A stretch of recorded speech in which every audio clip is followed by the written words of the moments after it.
Jangan lupa untuk subscribe dan nyalakan lonceng notifikasinya.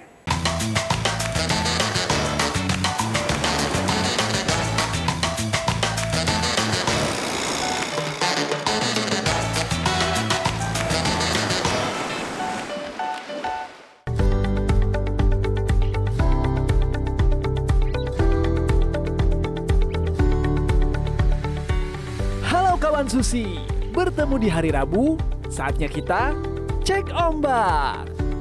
Susi cek ombak kali ini, Susi Pujastuti akan mengajak kawan Susi untuk melihat potret pendidikan di Kabupaten Simele, Aceh. Yang membuat spesial adalah di episode kali ini Susi Pujastuti dan Kiki Saputri akan mengajak kawan Susi menuju Kampuang yang banyak melahirkan para tokoh bangsa, Padang, Sumatera Barat. Susi Pujastuti dan Kiki Saputri akan bertemu dengan seorang aktris sekaligus aktivis lingkungan dan pendidikan, Nadine Chandrawinata.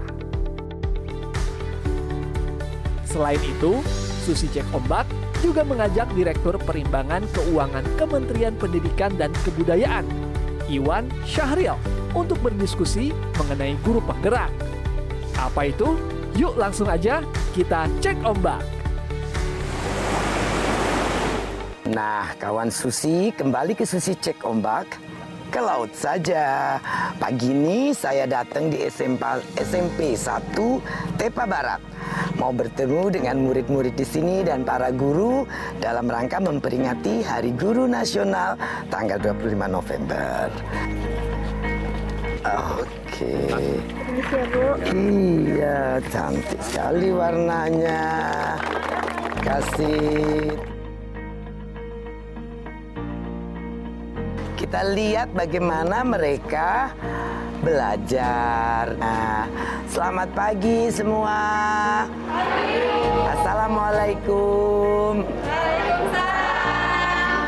Wah, sekolahnya bagus ini, Pak. Zaman dulu ibu sekolahnya jelek, ini sekarang bagus. Sudah diperbaiki ya dari gempa? Alhamdulillah, Bu. Oke.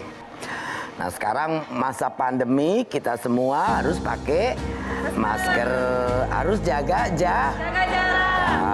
Physical distancing harus ada supaya kita menjaga orang lain tidak ketularan, juga kita menjaga diri kita supaya tidak tertular. Nah, memperingati Hari Guru, kalian nyiapin apa buat Bapak dan Ibu guru?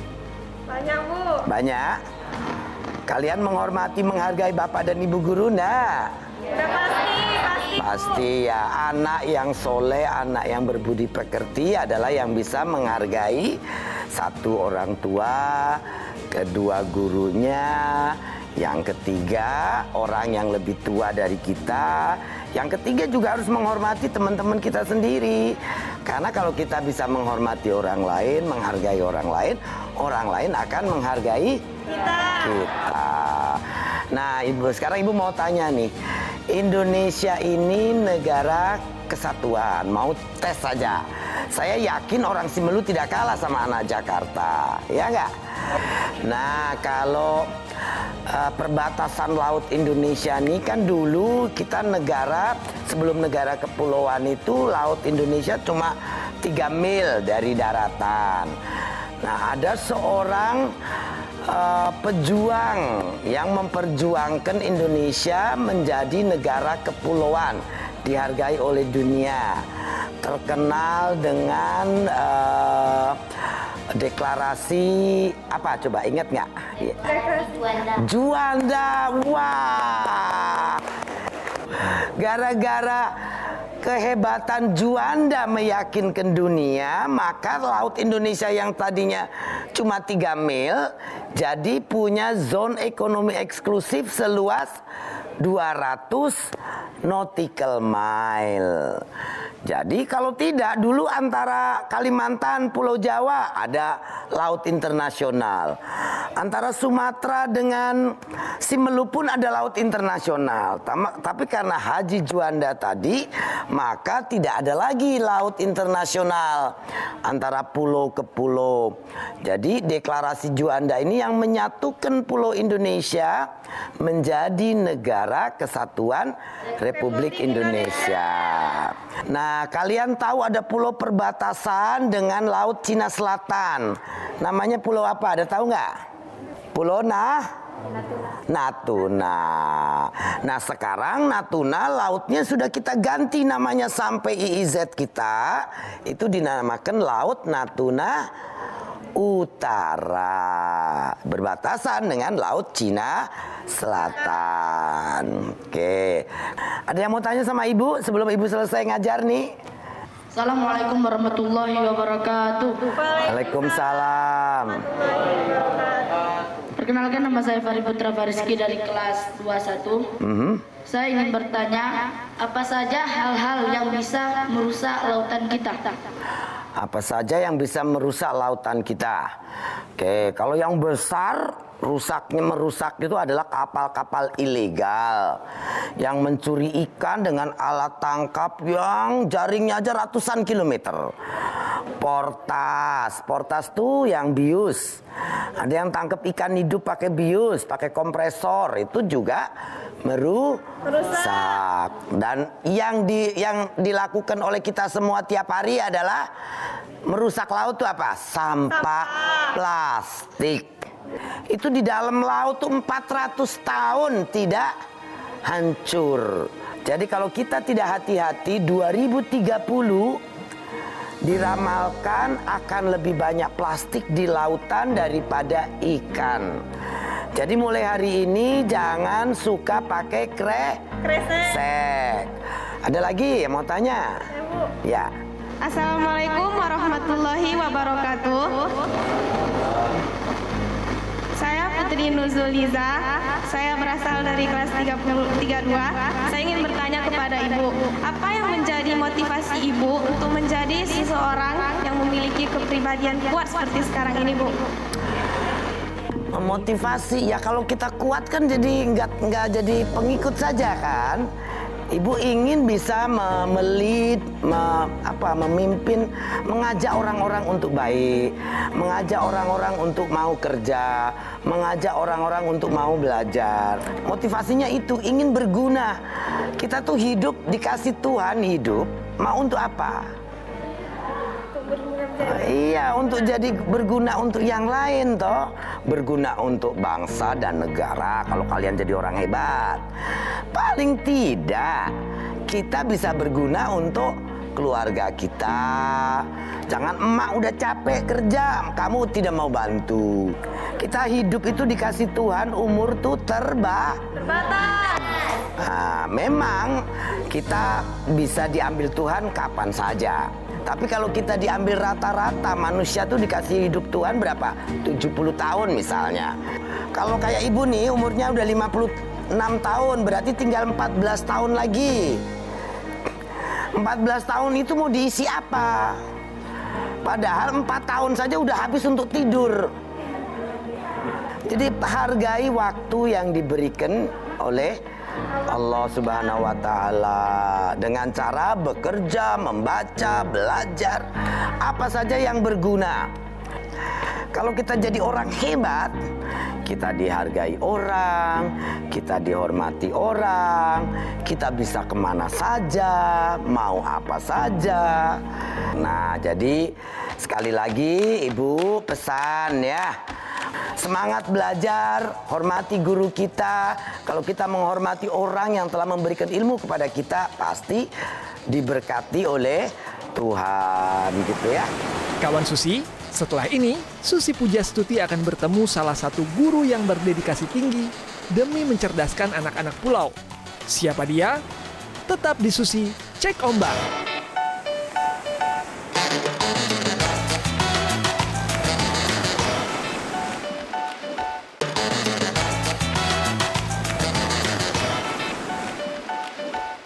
Nah, kawan Susi, kali ini Susi Cek Ombak akan wawancara Pak Jumadin.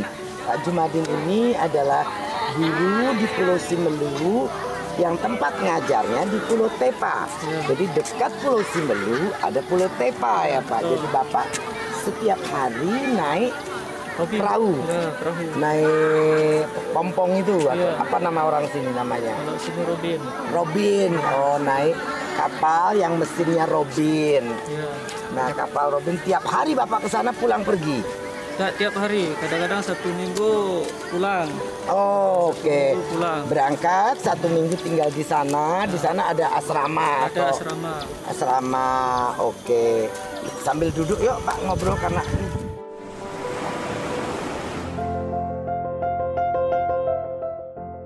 Nama saya Jumadin. Saya seorang guru kontrak yang mengajar di sekolah SD SMP Satap Pulau Tepah. Perjuangan saya untuk mengajar tidaklah mudah. Saya harus menyeberangi laut menggunakan kapal dari Dermaga Salur Kabupaten Semelu menuju Pulau Tepah.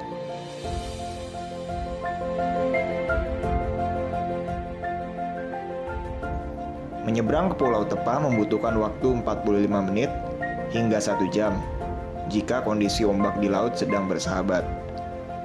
Jika ombak sedang besar, saya harus menunggu berjam-jam sampai ombak reda, atau sama sekali tidak mengajar.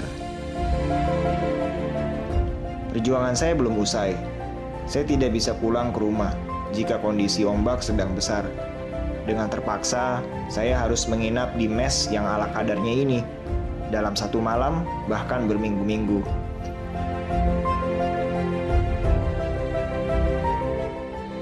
Letih itu pasti, tapi ketika saya sampai sekolah, melihat murid-murid saya antusias dengan kehadiran saya, rasa letih itu sekejap sirna. Baik, pada anak-anakku, sekarang kita mempelajari IPA, ilmu pengetahuan dan Membangkitkan hasrat saya kembali untuk mencetak putra-putri daerah yang berwawasan luas. Ini adalah sedikit kisah perjuangan saya dan para guru di sini. satuan yang luar biasa kawan Susina. Saya ingin tanya sama Pak Jumadin ini sebetulnya apa yang mendasari Bapak jadi guru, pengen jadi guru? Yang dasar pertama adalah memang ada keinginan dari saya untuk menjadi salah seorang guru. Tujuannya adalah untuk mendidik murid di sana. Murid di sana, ada berapa murid di sana Pak? Kalau yang SMP sekitar 30-an. SD-nya berapa orang? Ada SD sekitar 40-an. SD-nya 40 orang, SMA tidak ada? Tidak ada.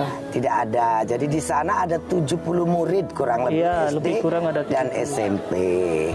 Nah Bapak berangkat ke sana pakai Robin, pulangnya hari Sabtu atau Jumat? Hari Sabtu. Hari Sabtu baru pulang, Senin pagi berangkat lagi. Iya, Senin hari Minggu sore berangkat ke sana. Seninnya masuk. Ya. Bapak sudah PNS belum? Belum. Saya belum. Lewat 2019 kontrak daerah. Oh, lewat tahun 2019 dikontrak oleh pemerintah daerah. Ya, ditempatkan di SD SMP Satap Pulau Tepah. Ditempatkan di SD SMP Pulau Tepah. Kalau boleh tahu nih kawan Susi, itu gaji Bapak berapa per bulannya? Kalau sekarang 1.200.000. Gajinya 1.200.000 itu sudah semuanya? Iya. Ada tunjangan lagi enggak? Itu sesuai dari pemerintah, jika memang nanti tetap mendapatkan, itu yang pokok utama adalah gaji. Kalau masalah tunjangan saya belum tahu. Oh, tunjangan belum tahu, gajinya 1.200.000. Keluhan Bapak apa ini? Jadi sebagai ada guru keluhan saya untuk terus meneruskan dedikasinya sebagai guru. Yang pertama tentang masalah transportasi. Yang pada saat ini sudah berjalan dari tahun yang lalu. Jadi transportasi dari Pelabuhan Salur ke Pelabuhan Tepah. Pelabuhan Salur ke Pelabuhan Tepah, ya, diperkirakan oleh pemerintah 501 bulan itu tambahan. 500.000 satu bulan. Ya. Jadi itu pun dibayarkan pada akhir tahun. Oh, jadi ongkosnya Bapak setiap minggu itu diganti oleh pemerintah. Digaji oleh pemerintah 1 bulan. Tapi digantinya akhir tahun. Akhir tahun. Oke, jadi kawan Susi, selain gaji 1.200.000, Pak Jumadin ini dikasih tunjangan transportasi 500.000 per bulan, tapi dibayarnya akhir tahun.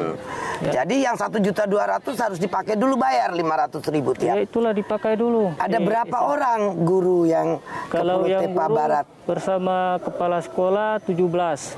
17 orang, 17 sama orang. setiap minggu pulang pergi begitu. Ada juga yang nginap asli di Pulau Tepa. Oh, ada yang asli nginap di Pulau Tepa. Oke. Terus apalagi keluhan Bapak nih? Siapa tahu Pak Mendikbud atau Pak Bupati nonton acara ini kan nanti jadi dengar keluhan Bapak. Jadi kemudian ada lagi satu permintaan saya untuk Ibu. Jadi kalau bisa transportasi itu permintaan saya dibayar bersamaan dengan gaji bulanan. Dibayarkan bersamaan per bulan. Kalau bisa ditambahinlah sedikit dari transportasi tersebut dari 500 menjadi 1 juta untuk tahun akan datang ini. Kemudian kalau bisa juga kami mohon untuk kedepannya kotanya jangan dibatasi, karena pada tahun ini saya dengar untuk transportasi dibatasi hanya minimal 15 orang yang bisa dibayarkan oleh pemerintah. Kuota apa itu? Itu istilahnya kuota, misalnya sebanyak kami guru 17 orang, yang bisa dibayarkan dari transportasi itu hanya 15 orang. Jadi jadi biaya transport itu ada kuotanya.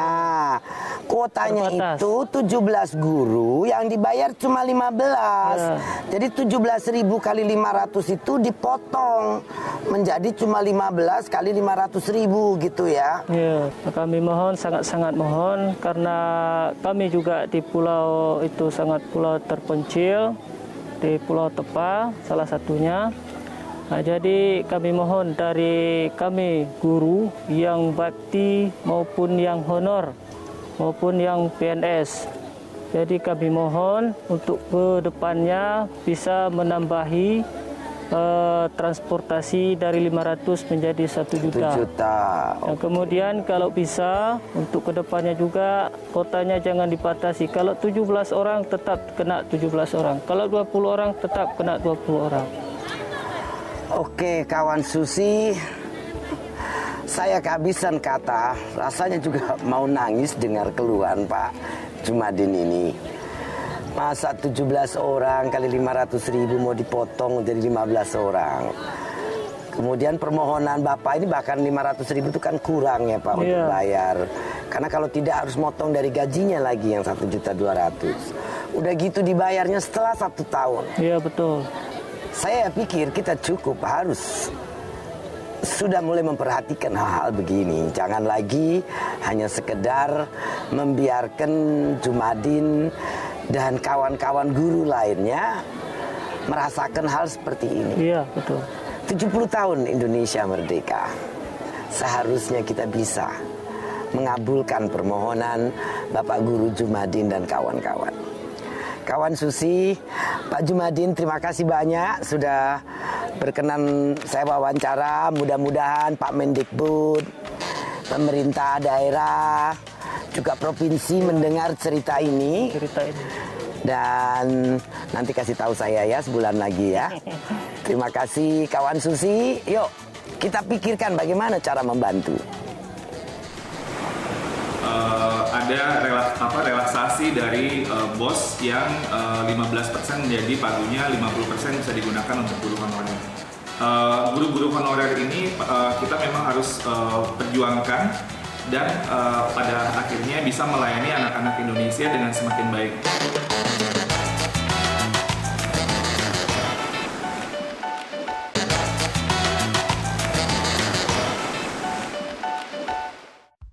Setelah puas mengeksplorasi Kabupaten Simelu Aceh, saatnya Susi Cek Ombak bergeser ke Padang, Sumatera Barat.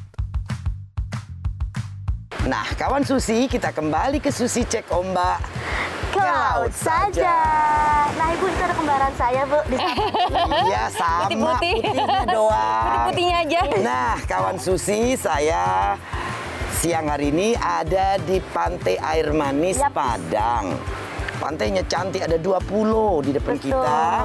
Lalu ada 2 perempuan cantik. Yang satu pasti pemirsa sudah bosan lihat. Beberapa Susi cek ombak hadir dia. Yang sebelah ini memang cantik karena dia ratu Indonesia. Indonesia ya? Putri Indonesia bukan ratu. Ada ratu Pantai Selatan. Ibunya ratu ini. Nadine Chandrawinata. Putri Indonesia tahun 2005. 2005. Ketahuan dong umurnya Ya dong. ampun, aku masih SD, kalian udah jadi Putri Indonesia ya. Kita beda berapa tahun? Dia masih kelihatan lebih muda daripada lo.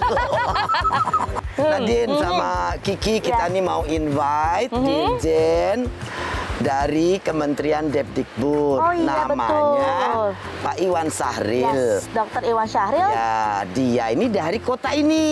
Jadi kita kebalik ya. Tempat ini nih, ya kita Kita di ngundang, sini. kita datang ke tempat orang yang kita undang. Orangnya kan ada di sini. Nah, berarti Pak Iwan ini punya utang untuk undang kita sekali lagi. Iya, harus undang kita. Masa tuan rumah kok tidak ada di rumahnya, bagaimana? Apa kabar Pak Iwan? Halo, Bu Susi, kabar baik, alhamdulillah. Ya, Halo kita semuanya, udah di air manis Pak nih Kiki. Pak Iwan. Iya. Kawan Susi ini Bu Susi? pengen tahu banyak pekerjaan Depdikbud ini sama program-programnya apa, karena kita kan dalam hampir 1 tahun ini boleh kata, udah 8 bulan dalam situasi COVID-19 pandemik. Nah, apa yang berbeda, apa yang dilakukan oleh Depdikbud dalam hal ini? Terima kasih Bu Susi dan teman-teman semua. Jadi memang pada saat ini kondisi COVID itu kan merupakan sebuah disrupsi. Jadi memang di seluruh dunia pada saat ini kita tercerabut dari rutinitas yang selama ini kita jalankan. Karena memang kondisi kesehatan itu yang menjadi hal yang sangat perhatian kita semua kan. Itu yang menjadi hal yang paling penting yang harus kita jaga sama-sama. Karena itu sebenarnya kalau ditanya ya kita nggak mau pembelian online gitu. Ya artinya ini kan bukan sesuatu yang ideal kan yang kita inginkan. Tapi memang ini cara upaya kita untuk memitigasi atau survive dulu deh dengan konteks yang ada sekarang. Bagaimana belajar masih tetap bisa jalan walaupun dalam kondisi yang sangat terbatas gitu. Oke, terus kemudian program yang diberikan dalam hal insentif, karena kan persoalan perubahan disruption ini kan merubah cara belajar tadi. Kendala-kendala seperti ini, Depdikbud itu memberikan atau membantu mencarikan solusinya seperti apa, Pak Iwan? Salah satu yang keputusan yang diambil adalah bantuan operasional sekolah. Itu bisa, tadinya kan ada pagu-pagunya, misalnya 50%, 10%, dan lain sebagainya. Untuk apa? Sekarang tuh bebas. Kepala sekolah memiliki diskresi, kebijaksanaan untuk memutuskan, misalnya untuk bayar guru honorer, tergantung apa yang relevan di daerahnya. Atau misalnya membeli alat-alat untuk kesehatan, atau untuk membeli pulsa, atau untuk mencetak modul-modul yang diperlukan untuk anak-anak belajar dan sebagainya, tergantung pada kebutuhannya. Jadi BOS itu, bantuan operasional sekolah itu dibebaskan cara untuk penggunanya tergantung dari diskresi kepala sekolah. Nah, BOS ini ada BOS yang reguler, lalu juga ada BOS afirmasi untuk kinerja untuk sekitar 56.000 sekolah-sekolah negeri dan swasta yang teridentifikasi itu yang secara geografis dan yang dampaknya paling besar gitu. Kan ini belum merata ya untuk edukasi yang secara formal. Nah, mungkin nggak ada modul yang bisa dipakai untuk keadaan saat ini pandemi, yaitu survival. Kan ibaratnya kita sekarang lagi perang dengan COVID. Kayak metode baru untuk bertahan melewati pandemi ini. Baik, terima kasih Mbak Nadine. Ada satu hal yang mungkin perlu saya garis bawahi ya.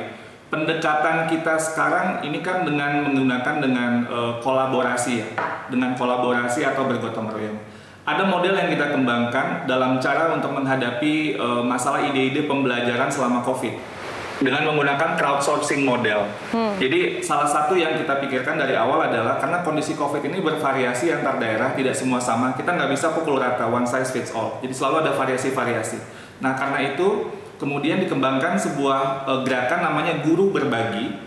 Guru Berbagi itu sebuah platform di mana guru-guru seluruh Indonesia bisa untuk saling berbagi ide. Ini dari jenjang PAUD, SD, SMP, SMA, SLB. Itu berbagi ide-ide pembelajaran yang mereka lakukan selama pandemi. Guru-guru saling share ide-ide itu. Pada saat ini sudah sekitar 40.000 lebih RPP yang ada dan 4.000 lebih artikel. Dan itu sudah 53 juta kali platform ini diakses dan 13 juta lebih yang mengunduh. Artinya ini sebuah gerakan dari guru oleh guru untuk guru dari berbagai daerah di Indonesia. Karena kalau dalam konteks pandemi ini merupakan momentum bagi bahkan di negara paling maju sekalipun, ini baby steps. Ini kita semua jadi bayi lagi, harus belajar lagi gimana untuk menghadapi ini. Nah, terkait dengan tadi Pak, gerakan belajar, berbagi, berkolaborasi. Nah, itu kan tadi Bapak juga bilang bahwa kita perlu untuk terus bergerak.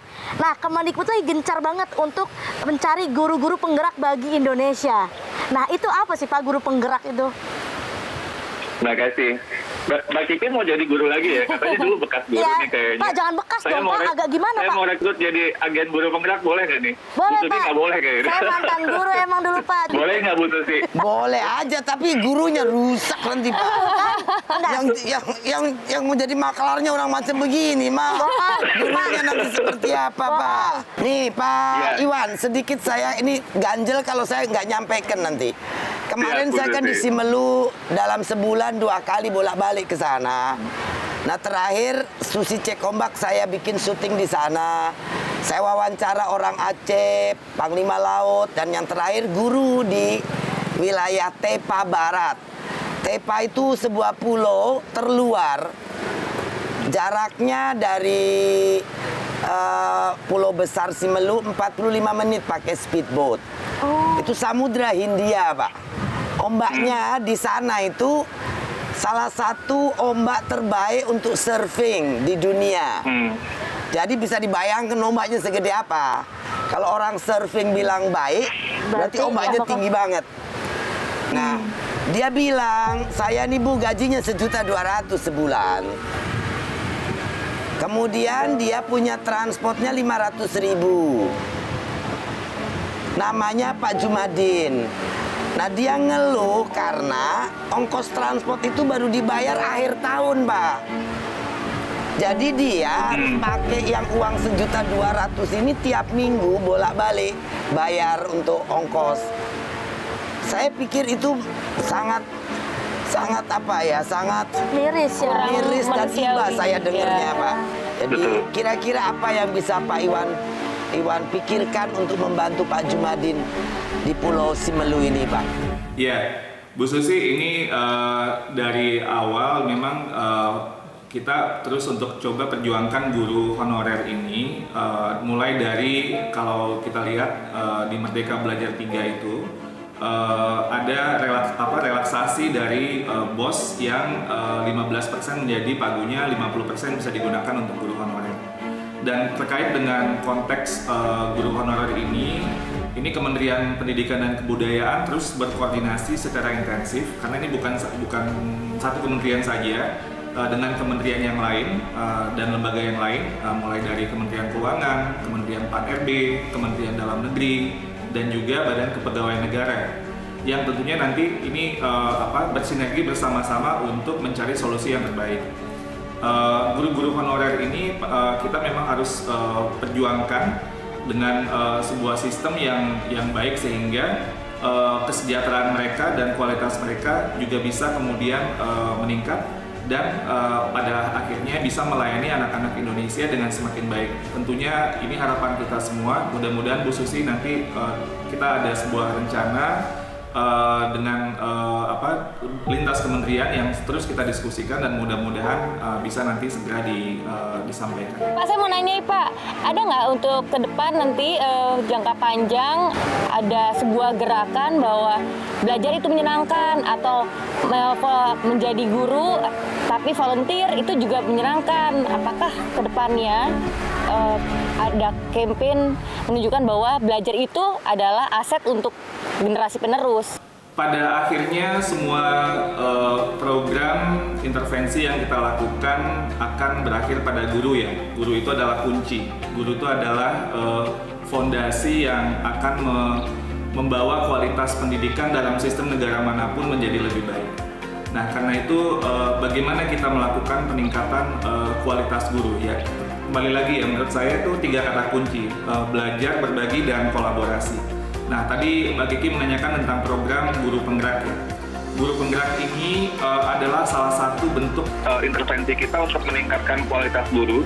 Tapi kita punya strategi yang menyasar kepada kepemimpinan.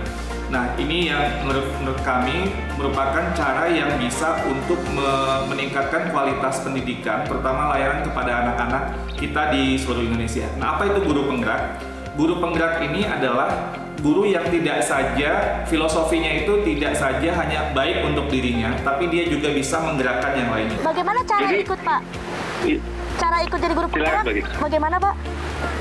Bisa nggak saya jadi pengen gitu mempelajari jadi guru penggerak? Bapak nih gagap dipikirnya kau nanya serius, padahal kau nanya tidak serius. Serius, Bu, saya pengen jadi guru penggerak. Ya ampun, saya punya ada ijazah saya. Iya, IKIP ya? Iya, Bu. Itu aslinya guru. Ibu tuh sampai lupa saya guru loh. Lihat tampang begini, mana percaya dia guru. Coba, lo percaya nggak lo dia guru? Meragukan sih. Siswa-siswa saya banyak yang kuliah ke luar negeri, Bu. Oke. Bukan karena saya, bukan emang duitnya aja banyak. Kawan Susi, setelah ini kita akan sama-sama cek ombak kondisi guru di masa pandemi dan mengorek guru penggerak. Pengawas sekolah, kepala sekolah, itu fokusnya kepada bagaimana murid bisa belajar lebih baik. Tetap di Susi Cek Ombak, ke laut aja.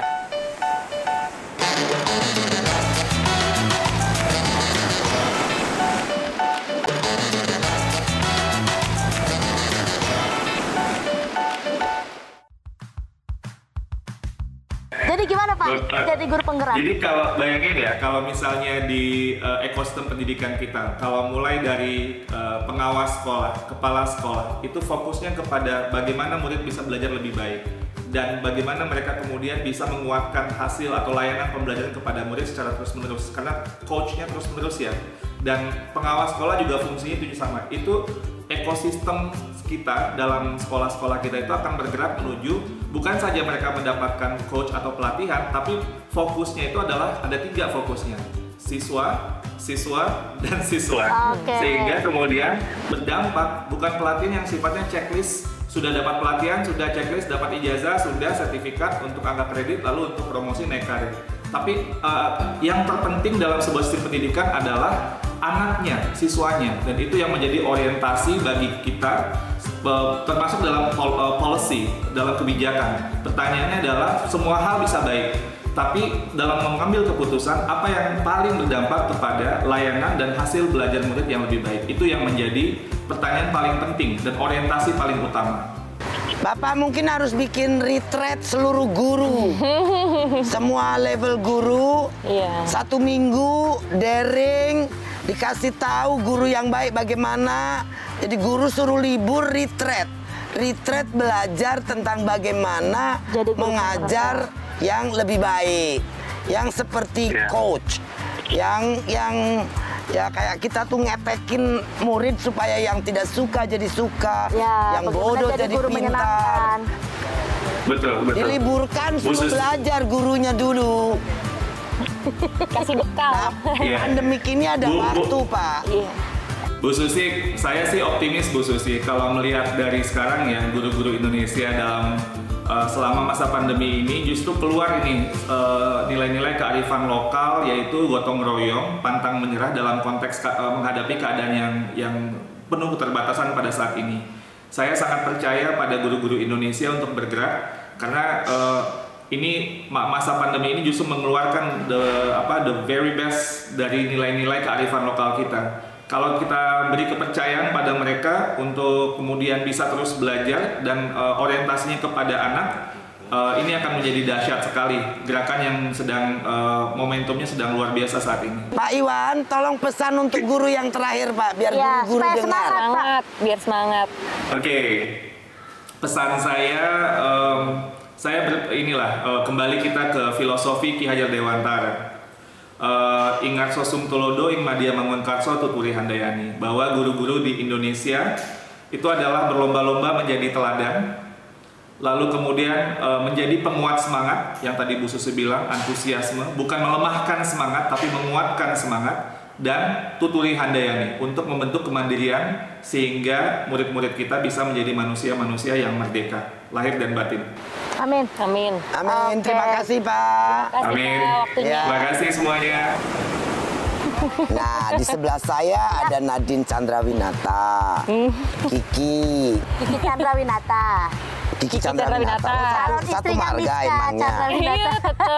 Calon istrinya adanya kan Nadine. Nih Nadine, kita kan bicara tentang pendidikan. Salah satu komponen yang penting tentang pendidikan itu adalah guru. Ya, Bu, betul. Murid juga penting. Tapi kali ini aku mau tanya, karena ini diam-diam Kiki ini juga dulu aslinya guru ya. Sebelum jadi komedian itu. Ternyata. Nah, aku dengar you juga ada ngajar di pesisir Wakatobi kalau tidak salah. Iya. Nah, cerita share dengan kawan Susi pandangan you tentang guru. Kebetulan saya bisa sharing pengalaman waktu lagi sering traveling ya 10 tahun yang lalu, dan salah satunya yang cukup lama di Wakatobi. Kita pegang kurang lebih 4-5 tahun dengan Pak Hugua saat itu. Dan Pak Bupati Wakatobi, dan Pak Hugua juga cukup mengerti tentang NGO karena beliau aktif ternyata di NGO. Jadi ngobrolnya nyambung. Dan selama 4 tahun itu ya kurang lebih dalam 1 bulan bisa 2-3 kali bolak-balik ke Wakatobi. Karena Wakatobi itu luas banget tuh, berenang di sana sama diving di sana. Iya betul. Kita ke Wakatobinya, Wanci-Wanci, Waka, Kaledupa, Tomia, Wakatobi, B-nya Binongko. Jadi itu penggabungan 4 pulau gitu. Jadi kita keliling ke sekolah, ke tepi pantai. Kalaupun di tepi pantai kita langsung gelar tikar atau ya langsung aja duduk di tepi pantai bicara tentang penyu, kenapa telur penyu nggak boleh dimakan. Jadi memang tentang lingkungan, jadi langsung bicara yang ada di sekitar ini. Kalau kita lagi main ke mangrove, kita bicara tentang mangrove. Jadi ya pada saat keliling ke Wakatobi, kemudian dari Wakatobi kita ke Papua, ke Wamena, Manokwari, Fak-Fak, itu juga kita ke sekolah-sekolah. Aku lihat kepentingan untuk mempunyai guru di setiap daerah, mengajarkan hal-hal yang baik tentang lingkungan kepada anak-anak ini sangat penting ya. Iya, karena guru memang mungkin orang pada berpikir nggak perlulah belajar dari guru lah, kita nggak perlu datang ke sekolah. Banyak yang berpikir seperti itu ya, apalagi kalau ke daerah banyak juga ada sekolahnya tapi gurunya tidak ada gitu. Ya sebenarnya ada sekolahnya gurunya nggak ada. Makanya suka banyak yang volunteer, ada juga itu daerah-daerah jauh kali ya. Daerah jauh ya, atau kebalikannya gurunya ada, muridnya nggak ada. Terus kalau lo jadi guru, yang bayang aku ngajar. Ya Allah, ya saya tuh emang orangnya rendah memang. Maksudnya emang rendah. Lo pede, iya, bukan rendah lah. Saya dulu ngajar bahasa Indonesia, SMP, SMA. Tarik dengan komedian, ceritanya gimana? Waktu itu karena batal nikah. Cur. Ya kan Ibu nanya. Kalau ngomong Kiki itu tentang jodoh, pernikahan. Emang. It's over everything. Emang. Jadi batal nikah, depresi, cari hiburan dengan komedi, jatuh cinta dengan komedi, karena dengan komedi kita bisa ngomong apapun dan orang terhibur. Bahkan sebenarnya kita lagi sakit hati, tapi kita ngomong komedi, orang ketawa. Tapi mau nanya, pas lagi sebagai guru, bercandaan juga atau serius? Nah, karena bayangin kamu serius tuh gimana ya? Bahasa Indonesia. Kita tahu lah bahasa Indonesia itu kan isinya bacaan semua, tulisan panjang-panjang. Jadi nggak bisa kita masuk kelas buka halaman sekian kerjakan, itu nggak bisa. Harus betul tadi banyak inovasi. Jadi kita biasanya kasih cerita-cerita lucu dulu di awal, tapi cerita-cerita yang ada mengandung motivasinya gitu. Dan ini bocoran Bu, ini pertama kali Susi Cek Ombak, Kiki kalau orang nanya waktu jadi guru gimana sih caranya biar, karena kita masuk guru yang dekat sama murid. Karena kan sebenarnya anak Ibu Susi yang bontot, Alfi itu harusnya murid Kiki. Karena Kiki ngajar SMP SMA kan. Nah, kalau menurut Kiki punya 3 cara waktu Kiki jadi guru. 3 cara yang Kiki lakukan untuk nge-grab bagaimana murid-murid itu percaya sama kita, mendengarkan apa yang kita ajarkan. Jadi setiap kali Kiki masuk kelas itu, Kiki selalu bilang bahwa ada 3 rules yang akan ada di kelas saya. Gitu. Rules yang pertama adalah saya jaga rahasia kalian, kalian jaga rahasia saya. Kenapa Kiki bilang kayak gitu? Karena kadang-kadang guru itu cuma pengen tahu apa yang ada di isi kepala murid, tapi mereka nggak peduli sama apa yang mereka inginkan. Jadi rasa kepercayaan itu penting. Kedua apa? Yang kedua adalah kalau Kiki bilang, kalau saya bilang kerjakan 20 menit, kerjakan dengan benar, maka sisanya kita akan free class. Jadi menurut Kiki, sistem belajar 2 jam pelajaran 80 menit itu nggak efektif. Orang bosen. Jadi kalau misalnya 20 menit dia cukup bisa fokus dan mengerjakan dengan baik, kita kasih free time. Yang ketiga, tapi nggak boleh keluar kelas, nggak boleh berisik, stay gitu misalnya. Yang ketiga adalah Kiki bilang, di sekolah hormati saya sebagai guru dan orang tua kalian. Di luar kita mau main, nongkrong, mau curhat, bebas. Makanya Kiki banyak nongkrong sama murid aja di luar sekolah, dan Kiki tahu kehidupan dia secara pribadi. Sampai murid yang nakal banget, kenapa dia bisa nakal, Kiki bisa tahu. Nggak ngira ya kawan Susi, orang seperti ini prinsip rule-nya dalam mengajar top. Itu kayak coach lo sebetulnya, lo mengerti kebutuhan murid. Nah, percakapan kita tentang guru nih terus berlanjut, nggak terasa nih udah 60 menit nih. Udah habis nih waktunya nih ya. Jangan lupa saksikan Susi Cek Ombak di Metro TV setiap hari Rabu jam 8 malam. Susi Cek Ombak, kalau saja. Terima kasih Kak Nadine. Sama-sama. Terima kasih. Nanti ajak-ajak aku ya kalau kawan laut. Salah satu hak yang wajib kita berikan kepada anak adalah pendidikan. Hari ini anak-anak kita mulai sadar mengembangkan potensi dan terbuka akan segala informasi. Tapi seringkali mereka lupa bagaimana menghormati gurunya. Anak-anakku, guru itu dituduh lantik guru. Artinya bahwa guru sebagai contoh dan teladan bagi anak-anak. Jadi guru tidak harus berprofesi guru selama kita bersedia berbagi ilmu dimanapun, sekalipun hanya di pesisir pantai, mengajarkan tentang cinta, mencintai, dan menjaga alam. Dan sebagai guru tentu saja harus meningkatkan kapasitas kegiatan belajar mengajar dengan lebih kreatif, inovatif, dan memperluas literasi digital demi memajukan kecerdasan anak bangsa untuk siap menjawab tantangan masa depan.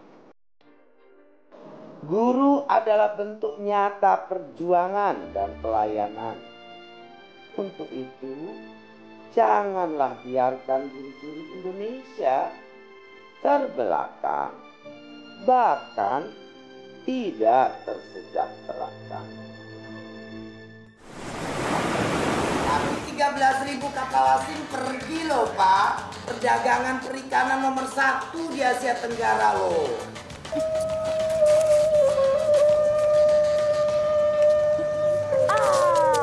Itu salah satu kebudayaan dan juga bela diri ya Bu. Ya bela diri tapi sudah menjadi khasnya Minang. Kayak gini. Tolong. Ya, tetap langkahnya kayak gitu.